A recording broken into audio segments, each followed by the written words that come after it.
Hello guys, ഇന്ന് എൻ്റെ birthday ആണ്. ബർത്ത്ഡേ വ്ളോഗാണ് കേട്ടോ.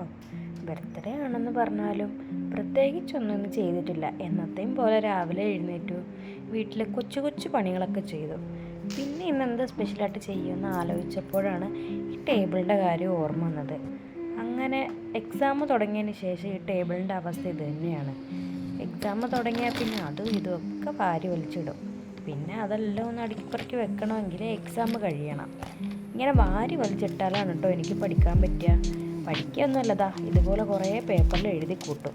ഇങ്ങനെ കുറേ എഴുതി വെച്ചാലാണ് എനിക്ക് എന്തെങ്കിലും തലയിൽ കയറുള്ളൂ. പിന്നെ ഇതുപോലെ കുറേ ആവശ്യമില്ലാത്ത കുറേ സാധനങ്ങളുണ്ടാവും. എനിക്ക് കുറേ മെമ്മറീസ് ഉണ്ട്, അതുകൊണ്ട് തന്നെ കുറേ സാധനങ്ങൾ ഞാൻ സൂക്ഷിച്ച് വെക്കും. അതൊന്നും എനിക്ക് ആവശ്യം ഉണ്ടാവില്ല, പക്ഷെ എന്നാലും ഞാൻ കുറേ സൂക്ഷിച്ച് വെക്കും. അങ്ങനെ ആവശ്യമില്ലാത്തതെല്ലാം കൂടെ സൂക്ഷിച്ച് വെച്ച് ടേബിളിൽ ഇപ്പോൾ സ്ഥലമില്ലാണ്ടായി. അപ്പോൾ പിന്നെ എല്ലാം ഒന്ന് വൃത്തിയാക്കി വെക്കാമെന്ന് വിചാരിച്ചു. ബർത്ത്ഡേ അല്ലേ, എന്തെങ്കിലുമൊക്കെ ഒന്ന് പുതിയതായിട്ട് ചെയ്യണ്ടേ. അങ്ങനെ ടേബിളൊക്കെ വൃത്തിയാക്കി, ആവശ്യമില്ലാത്ത പെന്നും സാധനങ്ങളും ഒക്കെ ഒഴിവാക്കി, ലാപ്ടോപ്പൊക്കെ ഒന്ന് ശരിയാക്കി വെച്ചു. പിന്നെ കുറേ ബുക്കുകളൊക്കെ ആവശ്യമില്ലാത്തുണ്ടായിരുന്നു, അതൊക്കെ അങ്ങോട്ട് മാറ്റി. പിന്നെ എല്ലാം ഒന്ന് വൃത്തിയാക്കി ഒതുക്കി പറക്കി വെച്ചു. പ്രത്യേകിച്ചൊന്നും ചെയ്യാനൊന്നും ഇല്ലല്ലോ.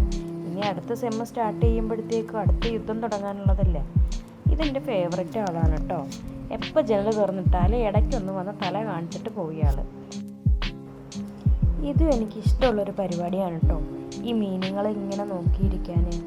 പിന്നെ ബർത്ത്ഡേ ആയിട്ട് എനിക്കിന്നൊരു കൊറിയർ വന്നിട്ടുണ്ടായിരുന്നു. ഞാൻ കുറേ സാധനം ഓർഡർ ചെയ്തത് ഇന്നാണ് എത്തിയത്. അതെന്തായാലും നന്നായി. ഇതിൻ്റെ ഒരു അൺബോക്സിങ് വീഡിയോ ഞാൻ ചെയ്തിട്ടുണ്ട്.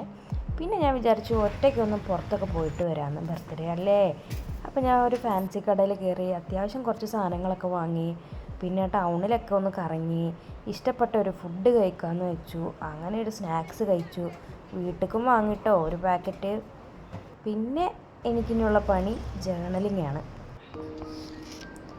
ഈ ഡയറി എഴുതുക എന്ന് പറയുന്നത് ഒരു പ്രത്യേക ഫീലാണ്.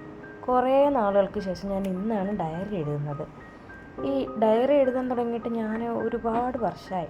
പക്ഷേ ഇപ്രാവശ്യം എനിക്ക് ഡയറി എഴുതാൻ ഭയങ്കര ബുദ്ധിമുട്ടായിരുന്നു. ഞാൻ കുറേ മടി പിടിച്ചിങ്ങനെ ഇരിക്കും. അതുകൊണ്ട് തന്നെ ഇന്നു മുതൽ മുടങ്ങാതെ എന്നും ഡയറി എഴുതണം എന്ന് ഞാനൊരു പ്രോമിസ് ചെയ്തു എന്നോട് തന്നെ. ഈ ഡയറി എഴുതുമ്പോൾ ഉണ്ടല്ലോ, നമ്മുടെ മനസ്സിലെ ചില ഫീലിങ്സ് എന്താണെന്ന് മനസ്സിലാവാതിരിക്കുമ്പോൾ ഡയറി എഴുതുന്ന സമയത്ത് നമുക്കത് മനസ്സിലാവും. കുറച്ചൊക്കെ നമ്മുടെ ഫീലിങ്സും ഇമോഷൻസൊക്കെ സോർട്ട് ചെയ്യാൻ ഡയറി എഴുതുന്നത് തന്നെ ഹെൽപ്പ് ചെയ്തിട്ടുണ്ട്. അങ്ങനെ ഇന്നത്തെ ബർത്ത്ഡേ വ്ളോഗ് ഇവിടെ കഴിഞ്ഞു കേട്ടോ.